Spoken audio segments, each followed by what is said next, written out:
June 12th meeting of the Traffic Review Advisory Board meeting to order. Good afternoon and welcome. The Traffic Review Board reviews items of interest regarding parking and traffic items. We are an advisory board and our favorable recommendations today will go before the Common Council. The Council can accept or reject any recommendation from this board. If you don't agree with our decision, you can discuss the item with any council member. If the board does not recommend an item, a council member may sponsor a new ordinance regarding that item. All items do require 2 readings before the Common Council. The first reading will take place on June 26th at 6 p.m. and you will be allowed to comment on the item at that time, though the council will take no action. On July 10th at 6 p.m., the item will be on a second reading, at which time the council will in fact take action. You will again be allowed to speak. For this afternoon's meeting, I will read each agenda item, at which time, if you'd like to speak, please step to the podium and give your name and address. I do ask that you keep your comments pertinent to the agenda item. The item will then come back to this board for discussion and future action, or and action. Please call the roll. Schneider. Absent. Becker. Here. Christensen. Absent. Oz. Here. Szynski. Here. Staple. Here. Ellison Osby. Absent. First item on this afternoon's agenda is approval of minutes. Does anyone have any questions, additions, deletions to the minutes? Seeing none, call the roll on approval of minutes. Do we need a second? Or Oh, I'm sorry. Thank you for keeping me honest. second? Okay. Please call the roll on approval of minutes. Becker. Aye. Oz. Aye. Szynski. Aye. Staple. Aye. Which brings us to public comment, and seeing no member of the public themselves, instead, in lieu of our member of the press, if it pleases the board, we'll just skip to new business. Sure. Before we get to the first item, then Deb's not here yet. Hopefully she'll make it. But Room 203. Deb Allison Osby is our new Oh, yeah, council so rep on the sorry. board. I should have followed you, Jim. Yeah. I didn't realize we were going the same place. Mr. Collins, do you have anything else to add? So Deb Allison Osby is our new council rep. So hopefully she'll be here shortly. And then we have Councilmember Herman's joining us today as a guest. So And thank you for that, Mr. Herman. Welcome. Which then brings us to the agenda item of the reconsideration of restricting left turns from Jackson Street onto New York Ave from 3 o'clock p.m. till 7 p.m. Monday through Friday. okay, and that's one of the reasons that Councilmember Herman's here. But so this they considered this at the last council meeting, and just I guess just for background, if anybody's watching this and missed the previous meetings, at our last meeting we had Scott Nelson, who's a traffic engineer for the state, and he had worked with me and done some crash analysis, and that intersection has had a higher crash rate for the last few years, based on some of our crash reports. And when we did the annual accident report, that was one of the intersections that the board was concerned with. So we looked at a lot of different options there. He helped me do a crash diagram, in which showed that the majority of those crashes were during peak hour, particularly in the afternoon between 5 and 6. We looked at a lot of different possible solutions, like we discussed at the last meeting, things like maybe putting in dedicated left turn phases, which then led to other issues for level of service, and then it extended traffic queues quite a ways. So there was issues with that. We talked about a number of different issues or possible solutions, and they all had concerns. So at the end of that, what we came up with was a recommendation to restrict left turns during peak hour, which originally we talked about 4 to 6, but then at the last board meeting, the board had wanted to extend it to 3 to 7 because there was a crash or two in between the 3 to 4 and the 6 to 7 hours. So anyway, that brings you up to where we got to the council meeting. And then at the council meeting, one of the crossing guards from that intersection spoke. She actually was suggesting moving the ordinance up earlier to cover elementary school release, which, if you remember, initially, the 4 to 6 recommendation was to try to prevent or not inconvenience parents from picking up their kids. However, the board last time felt 3 was appropriate, so that's what we recommended. So she was actually, I guess, advocating that left turn restriction be earlier than 3 o'clock. And then she also started talking about vehicles turning right and suggested restricting right turns, which, you can't obviously restrict the whole intersection. So anyway, she had some other concerns about speeding vehicles, and she talked about, when the police are present that they behave, and then not as much when they're not, and talked a little bit about the overhead pedestrian signs working. She said they work great in the winter. She said they're a little bit harder to see in the daylight, which got us to the council discussion, and they initially discussed potentially increasing the hours of the restriction, but then got into the broader discussion of the Jackson Street corridor. There was discussion about speed and other issues on Jackson Street. I know the neighborhood association's been, I know Mr. Christensen and Mr. Wanschneider are part of that neighborhood group. So we've discussed at this meeting, and they've discussed at other meetings, the concerns for that Jackson Street corridor. And I know they've spoke with some of the council members and the mayor as well. So the council did have some background on it. And Councilmember Herman had discussed where he thought it might be a little confusing and hard to enforce. So that's kind of where the discussion ended, and what they ultimately decided to do was to send it back to the board for further consideration.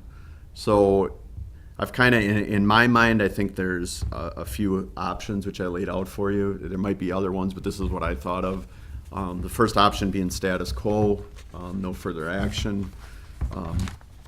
We've discussed this quite a bit over the years. So that's one option. We could send the peak hour left turn restriction back to council for further action, either like it was before, which was we recommended last time, the 3 to 7, or you could modify that if you feel that's appropriate. The third option, I think, is to recommend the city pursue a consultant and do a corridor study.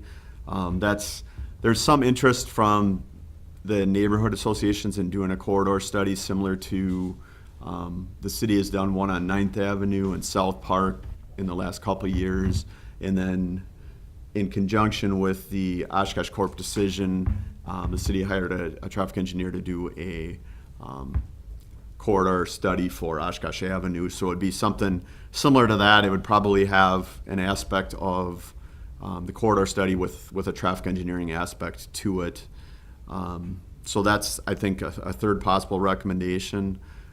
Just a ballpark, I think based on the Oshkosh corridor study, I'm thinking a study would probably be in the $30,000 range, but I guess it depends on how extensive we would make that study and what the parameters would be.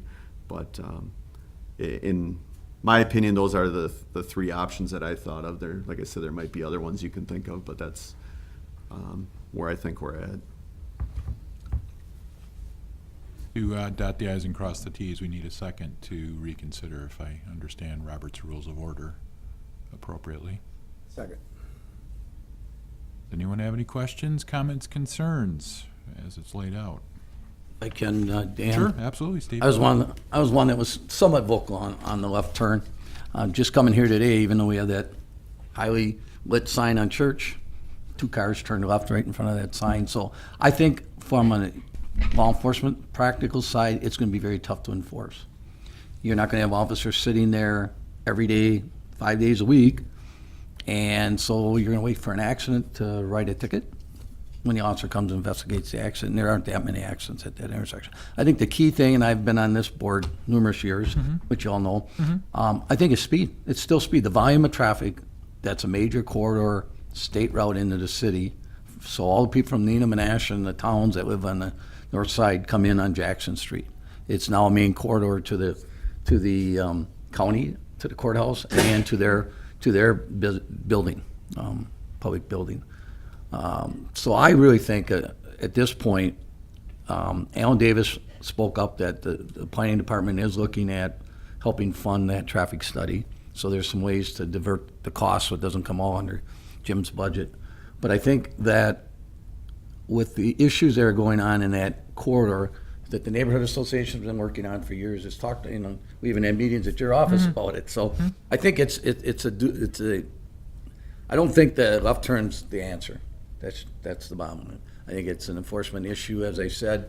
The courts, will look at it as, how is it enforced? How is it signed? How is all these issues? And when you got all these people coming from out of the area driving down that street, I think it's gonna be very confusing. They're not gonna pay it, they're not even gonna see a sign that says no left turn between 2 and 7. They're too busy, they're too focused on getting to point A to B, they're driving 30. I know the speeds say 33, but I think if we brought the speed down from 30 to 25 would even help, at least in that section maybe. But then again, if you're changing speeds in 2 different areas on a 4-lane road, people aren't gonna pay attention to that either. So I think that's the concern of council, is that several of us felt that it was going to be a non-enforceable issue, and it really isn't helping the intersection as much as we think it would probably do. So I think our best bet at this point is to tie it into a corridor study, see if what can be done. I don't think there's any room to widen the road to put a center turn lane in. I don't think a road diet would really work in that Jackson Street corridor between, say, Murdoch and Irving, if you wanted to go in that direction, or all the way down to Church. I think there's too much volume of traffic to handle that. I don't know what the last traffic counts were for number of cars in that corridor, but it's significant. It's higher, I'm sure, than Murdoch.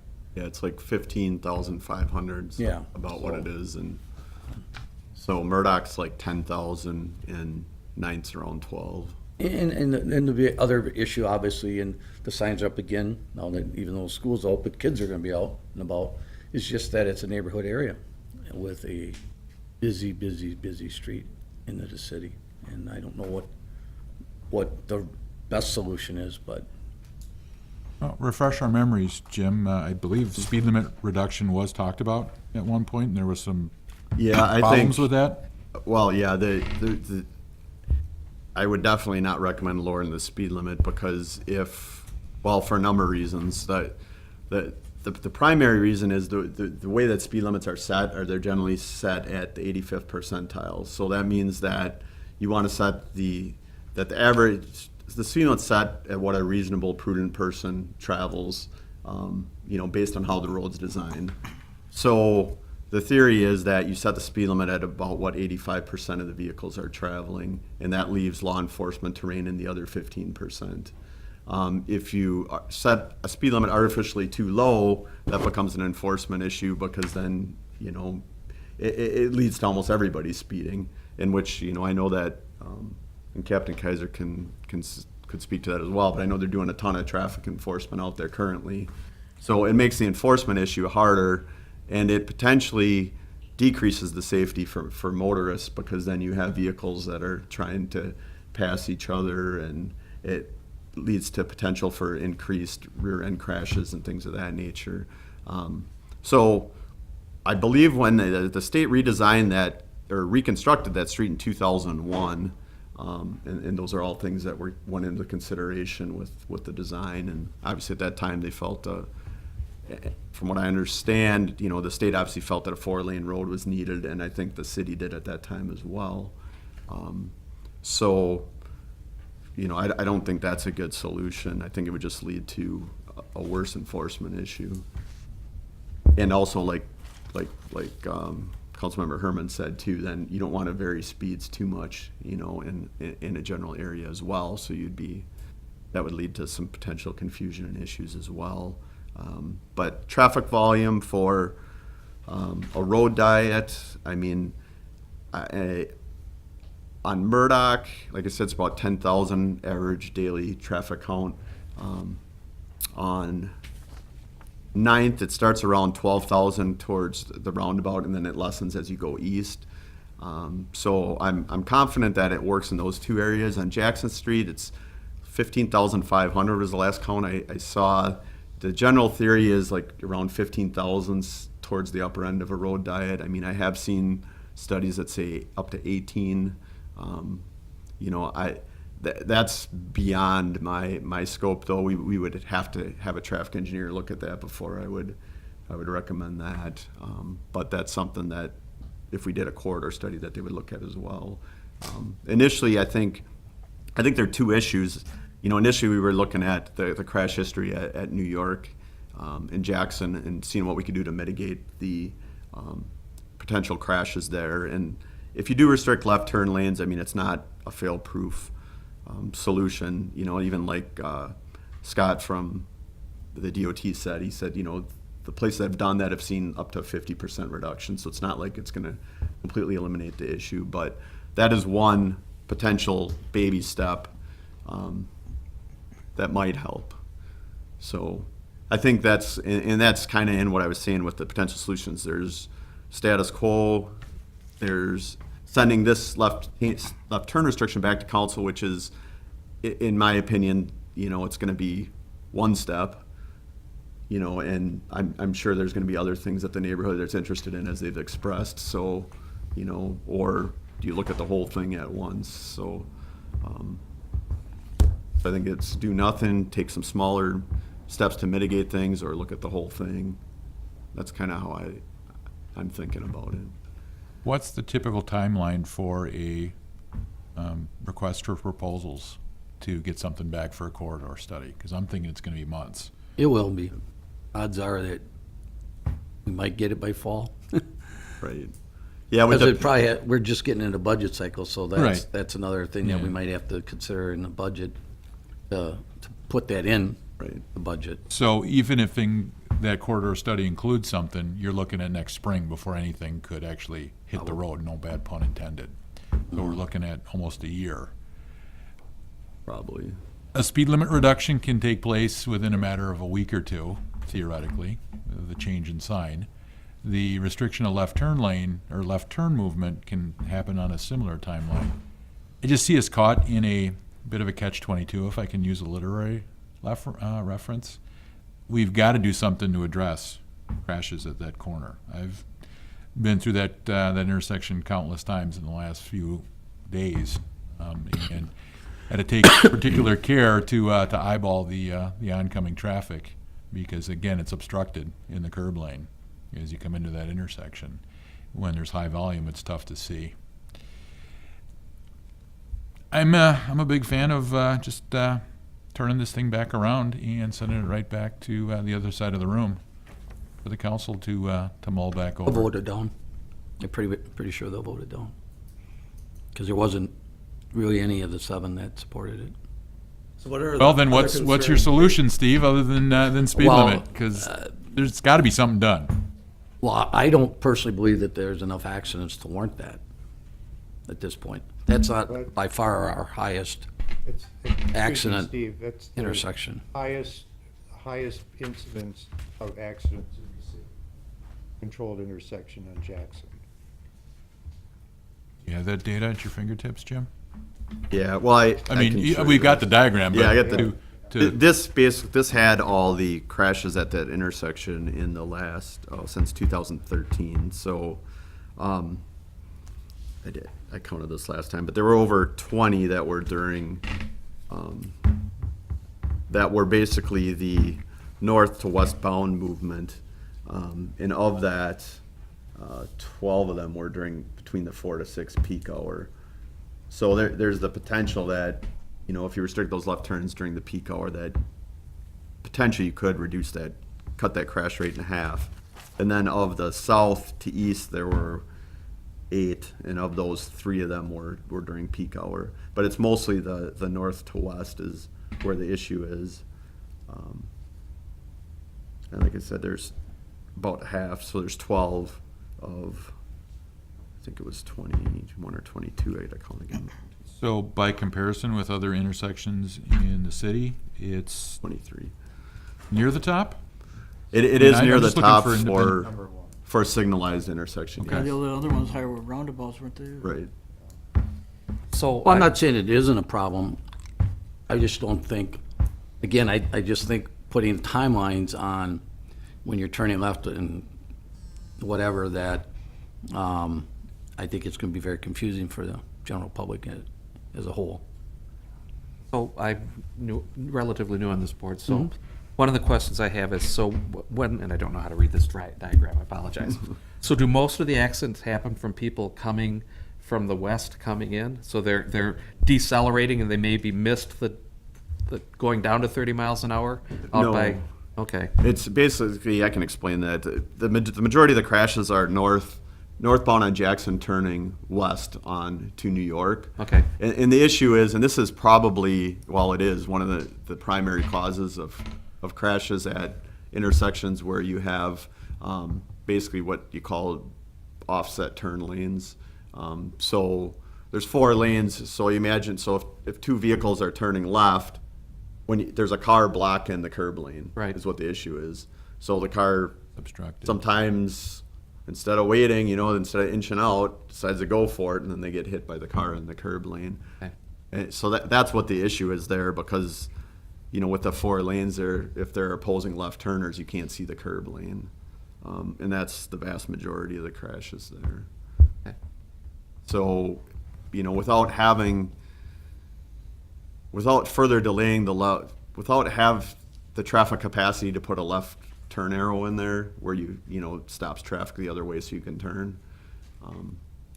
That's where we came up with the left turn restriction as a possible mitigation measure. And then, over half the crashes were during peak hours, so that's where we came up with the peak hour. And there are, I understand what Steve's saying about enforcement, but there is one other restricted left turn during peak hour, and it's over by Oshkosh Truck, so 20th and I want to say it's at Oregon and Hughes maybe. Are There is most one of those over there. users employees of Oshkosh Truck, though, so you had to reach a Right. very small Yeah, group of yeah, people? right.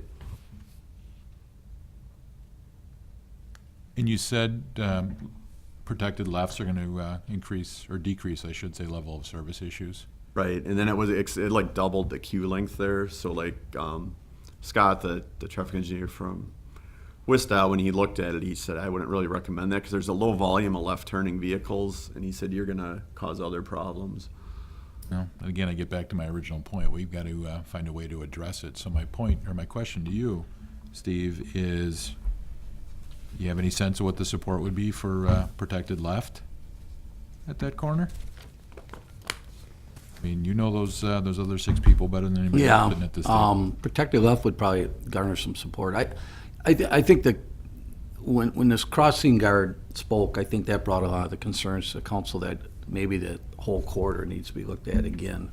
And I don't disagree, but I And just so, don't but want on to a wait a short year. term, on a short term, with summers out, and I don't know if Merrill's one of the schools for summer school this year, but either way, a lot of kids go there and play in the playground equipment and things and that. So, but it's really, we're addressing the accident issue, and if the accident issue is such that restricting left turns for the summer at least, and see if that makes a significant difference till school starts again, because I think that's going to be the problem, is when school's in session for that left turn all the way to 7 o'clock. I'm not sure it has to go to 7. I would almost back it the other way. If the crossing guard's concerned about cars turning when the kids are there, then maybe you go back. Because I don't know that most businesses, the volume of traffic that goes up and down the 76 corridor would probably be 6 o'clock. So you're advocating for a 2 to 6? 2 to 6 maybe would be a better, if this committee still feels that a designated time to, Bill, you live in that neighborhood, so I don't know if you think 2 to 6 would be a better time frame of when there's more traffic in that area. I don't know. 7 seems a little late for me. I don't know. Yeah, I think 2 to 6, it would be better than what we have now, Yeah. which is nothing. I mean, Yeah. Jim, you've talked to the police department, and I know captains here. I don't know if they want to have any input or say anything about what their feelings are. Again, I'm looking at it from and I've been retired 9 years from the sheriff's office, but as a law enforcement entity, I think it'd be very difficult to enforce it, because you're not going to have officers there all the time during that time frame. Maybe the first week or two you'll be able to get some of them there, but Yeah, I don't know if And we'll work with it and do some public education on social as we can. If it's what's selected. And I would imagine the parents of the Merrill School would all be notified and, just so you know, no left turns allowed here, That They have would to be on probably the school incorporate it district. into their Yeah, beginning of the school year newsletter or something. newsletter, probably not in summer months, but Any change takes some time to get used to. yes. Yeah, it's good to do it the summer before school starts. That's hard to argue with not doing something if it's, gives us crashes by 50%. That's quite a, So your sense, Steve, if we Well, change this first of all, to- we didn't have the accident data at the council meeting last time. So Okay. we knew it was a high accident, but like I said, I think what really brought it to light to the council to refer it back was the fact that the crossing guard brought up some concerns and issues, and that's when that corridor study thing kind of came up, and I think the council supports that. But on a short term, I think we could probably get, I could speak on behalf, being at this meeting, your concerns, your consensus. Jim could probably get all the statistics out to council so that we have it. And I think then it might carry to the council. Yeah, I think it kind of got convoluted because this led into the corridor discussion. And I think, this is, I think, one piece of that. And council got into starting talking about the whole corridor, which. Right. And I also think that, I think too, it it got was, confused. you were looking on it on the accident side of things, and I don't know if any of the school side of stuff came into play with the crossing guard is the one that brought the school issue up, and I think that's what got council thinking, that, is this the best solution, or is there a better solution? But on the short term, especially if this committee feels that accidents is what we're really trying to prevent here at this point, with the look at a future, then I think it can pass through the council that And way. again, it's a short term. Yeah. I don't know if the time restriction was brought forward as part of it. I'm assuming it was. Well, we would have So, to, we would have was- to change the ordinance, right? Right, but this has got a sunset clause on it. Right. To reevaluate. So, That wasn't brought up to council either. Oh, okay. no, I don't think, well. Did we do, I thought we were gonna do it short term to see how No. it worked. Did we not? Well, here's the issue. Well, there's two things. With the issue, I did talk to our city attorney, and she recommended, she's like, we'll have to put the ordinance in, and then, if after a certain amount of time it's not working, then we'll have to go back and repeal it. Okay. But she said this- there's not a good way to put like a temporary ordinance This in, was after the basically. fact. Okay, so my recollection was correct. It just got revised. Yeah, so after when the fact. when we Okay. talked through it, she's like, there's really not a good way to put a temporary, Okay. ordinance in. But originally, and I would stick with my recommendation was 4 to 6, which is still what I recommend. But if you guys want to do something different, that's fine. You'd recommended to council last time 3 to 7. But if you look at the crash history, there was only, and remember what Scott had said. He said, so if it says 4 p.m., that means the crash was between 4 p.m. and 5 p.m. on here. So there was only one crash at 2 p.m., and that was in July. And then there was one at 3 p.m., but at, the majority of them were between 4 and 6. And at 6 p.m. there were 2, about 3. The majority of them were 4 p.m., so that means they occurred between 4 and 5 p.m., and then 5 to 6 was the next highest, and then there were a couple after 6. So, I don't know that, from a crash standpoint, I'm concerned with the 4 to 6. I mean, the extending the 3 to the 7, that was, to catch a couple outliers. So I would think you'd be almost better going 4 to 7 than going earlier, but you guys can recommend it however you'd like, but that was my thought process, and my thought process of 4 to 6 was then, parents could get their kids to and from school, which I don't know that this is going to help or hinder, the safety of the students, like the crossing guard was talking about. That really wasn't the intent of the ordinance. It was more about traffic safety. So I think the whole issue kind of got convoluted, but it's, if you just look at the intersection in isolation as far as vehicle crashes go, and if that's what we're trying to accomplish, that would be my recommendation. So Jim, you'd be looking at 4 to 6 is what you'd recommend? Yes. And Steve, do you think 4 to 6 would be better passing, 4 to 7? What do you think, what time frame do you think has a better chance of passing? Probably 4 to 6. If you're just looking at the accidents, and like I said, I think that council was concerned about the overall. But if you're just focusing on, that's a 2-hour timeline, I think that would be okay. You guys can amend the hours too. We can't could you? do that too, if council Yeah, yeah. help. Mhm. I just feel that a corridor study wouldn't come up with any other answers than Jim and Scott have already came up with. I mean, they're, have expertise in that field, so I mean, who are the corridor study people asking? The similar type people, aren't they, or? And that's what I was gonna ask too, Dan, we've done these other studies, did they come up with anything radically different than what the city had already come up with, or is it just a way to say, look, somebody outside recommended and take the political pressure off? And I'm not interested in paying $30,000 to take political pressure off. Yeah, I think that's kind of what came out of the South Park at 9th, basically was that the roads are narrow and there's no right of way to acquire to improve those.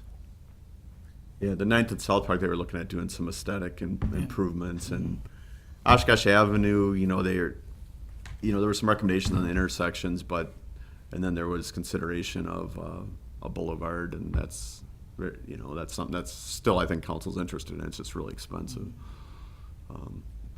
I don't know if they'll have a better solution or not. I can't say, but maybe somebody will look at it, a different traffic engineer, and come up with something, or and then there are maybe some aesthetic improvements that can be made. I don't know. That's why we'd have to have somebody look at the whole thing.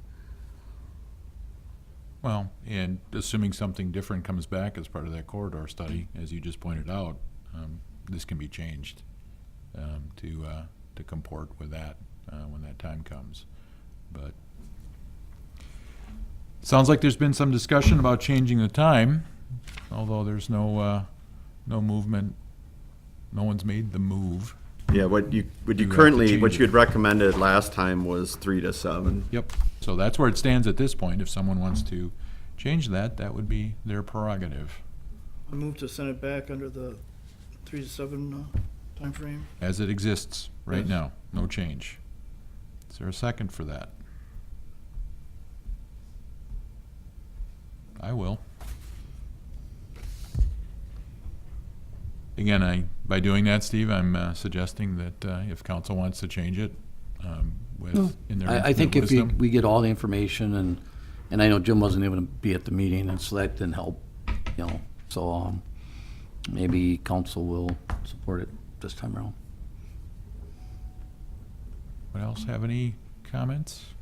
I Bill. do. I have a note that Ross Weinschneider is at a funeral and is unable to attend, but he did ask me if I would pass this out. And it's the idea is that there could. I already have one. Yeah. There, let's see, pass one to Stevie. That's where I was going next, by the way, Bill, but. Okay.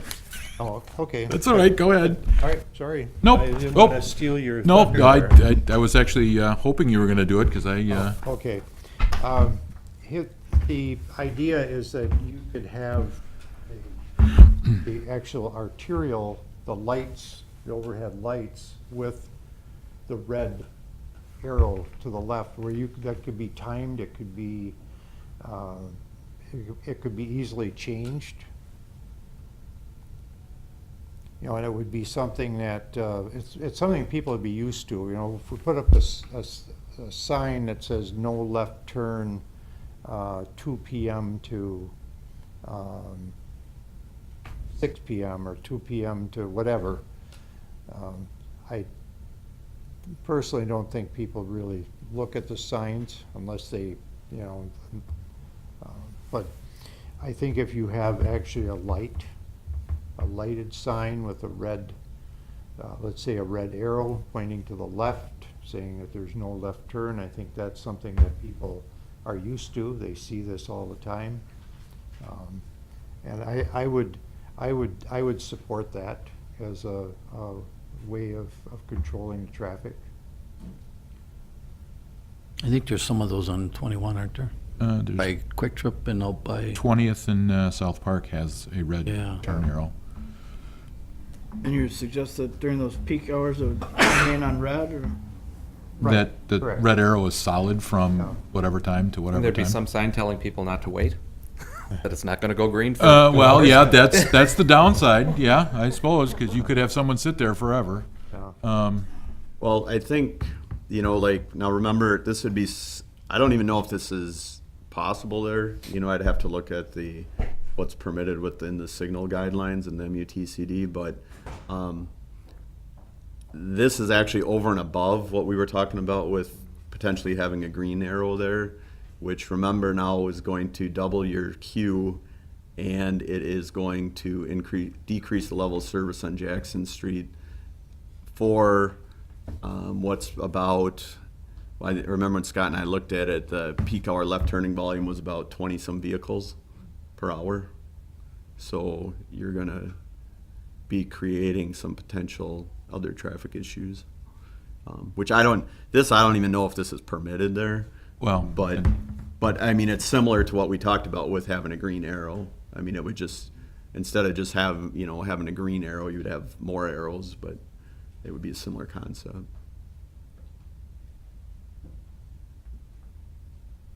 Are you actually proposing that, Mr. Christensen, as an amendment to this proposition? Yes, I am.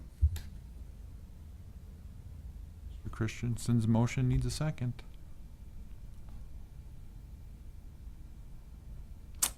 Seeing none, brings us back to the motion in chief. Is there anything else you'd like to discuss, Mr. Christensen? I like Mr. Herman's idea of a 25-mile-per-hour speed limit. I know that, we've gone over the logic and why the speed limit is set the way it is. It seems to me from just driving around in town, just about anywhere, if the speed limit is 25, people are gonna be going 30. If it's 30, people are gonna be going 35. If you're on Highway 41 and it's 70, people are gonna be going 75. It just seems that people just automatically add that extra 5 miles per hour. If it was 25 miles per hour and people are going 30, which is, I think 30 is okay, it's still a little fast. It's better than 40, which, I know that the average came out 33, something like that, which means that, they're, half of the traffic is moving faster than that, and approximately half is going actually slower.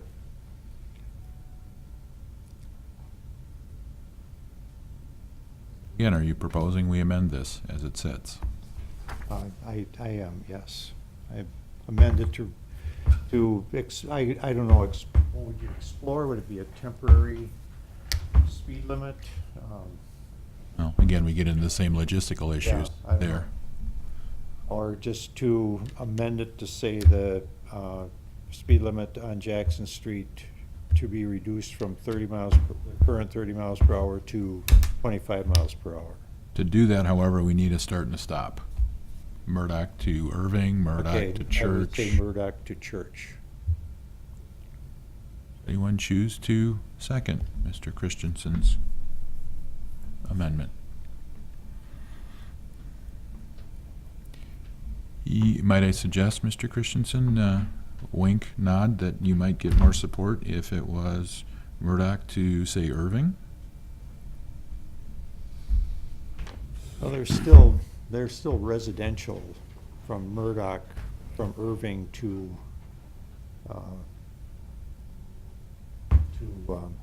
Church. There is.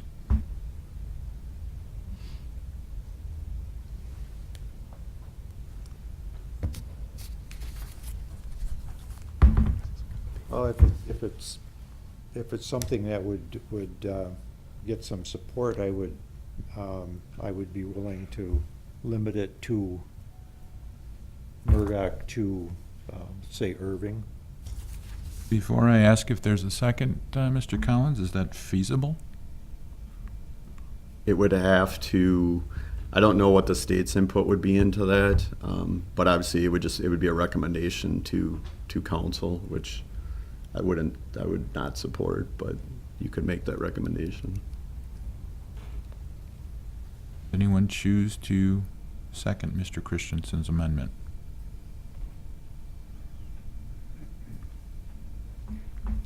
Tried. Bill? Okay, thank you. I appreciate that, Dan. The other item I wanted to address before we get to the vote on sending this back to council in its entirety, as was already dealt with, and again, I didn't know if you were intending on doing this or not, but there is one other piece to the piece of paper we have in front of us. It's the, not number 5, but the second paragraph down from there, where Mr. Juan Schneider gives proxy to Mr. Christensen. I must say, this is a new issue for me. I've chaired a lot of these meetings and a lot of meetings in the school district, and I don't know that that's ever been seen by me. I don't know if Mr. Herman's got any insight into that, or Mr. Collins, or anybody else in this room for that matter. But I don't want to call the vote until we know what we need to do here. Have to check Given with the it's- state attorney on that, or? Yeah, I have no idea. Yeah, I've never seen it, you know, In city council? Under Robert's Rules of Order, which you mentioned earlier, you have a quorum, then the proxy doesn't even come into play. It's That does it's make if you sense. don't have a quorum and you have to make a decision on a issue. If your rules don't say you can't take a proxy, then you can allow it if the group decides. I don't think the city attorney would have to weigh in on it, but where you have a quorum, it isn't an issue at this point, whether he's absent or not.